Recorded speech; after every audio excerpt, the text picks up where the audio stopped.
20:45 time வந்து கரெக்டாக வந்து 11:30 ஆகுது. இன்றைக்கி பார்த்தீங்கன்னா 15 மினிட்ஸ் 2 தடவை எஸ்எல் ஹிட் ஆகிட்டு மல்டிப்ளை இருக்குது. 2 தடவை எஸ்எல் ஹிட் ஆகும்போது நமக்கு வந்து நம்ம பொசிஷன் வந்து எக்ஸிட் ஆகிட்டோம். பார்க்குறோம் இன்றைக்கி நிஃப்டி 15 மினிட்ஸில் பார்த்தீங்கன்னா 5000 rupees கிட்ட மைனஸ் ஆகிருக்கு. அதே போல் இன்றைக்கி ஸ்கேல்பிங்கும் போட்டேன். ஏன்னா நிஃப்டி 15 மினிட்ஸ் போன உடனே சரி அடுத்தது ஸ்கேல்பிங்காக ஸ்கேல்பிங் பார்த்தீங்கன்னா 3 டைம்ஸ், அதாவது 3 லாட் போட்டது 2 தடவை வந்து நமக்கு வந்து கண்டினியூஸாக எஸ்எல் ஹிட் ஆகிடுச்சு. ப்ளஸ் இதில் கிரிட்டில் பார்த்தீங்கன்னா 1886 ப்ராஃபிட் இருக்குது. அதே போல் இது ஒரு டெஸ்டிங் ஸ்ட்ராட்டஜி. நிஃப்டி 3 மினிட்ஸு அது வந்து 1600 ப்ராஃபிட் இருக்குது.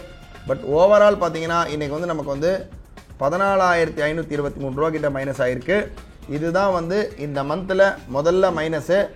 இந்த மந்த்துடைய P&L ஒரு தடவை நான் காட்டுறேன். P&L பார்த்தோன்னா நமக்கு கிளியராக தெரியும். P&L பார்க்குறோம்.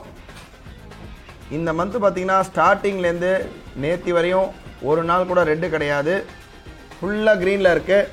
டோட்டலாக ப்ராஃபிட் பார்த்தீங்கன்னா 79,000 கிராஸ் ப்ராஃபிட்டு, ப்ரோக்கரேஜ் போக 71,600 rupees இன்றைக்கு வரையும் நெட் ப்ராஃபிட் இருக்குது.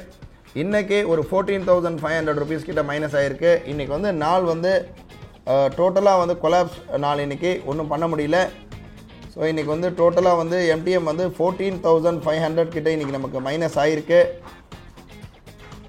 இன்றைக்கி இதுக்கு மேலே வந்து எனக்கு இன்றைக்கி மேலே ட்ரேடு பண்ணுறதுக்கு ஸ்ட்ராட்டஜியும் இல்லை, மார்க்கெட் மூமெண்ட்டும் இல்லை. ஸோ இந்த மந்த்து நல்ல ப்ராஃபிட்டில் தான் இருக்கும். மோர் தென் 50% ரிட்டர்னுக்கு மேலே நம்மக்கிட்ட இருக்குது.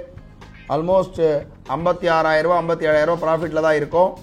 ஸோ இது நமக்கு இதை நம்ம சஸ்டெயின் பண்ணி இந்த மந்த்து முடிக்கணும்.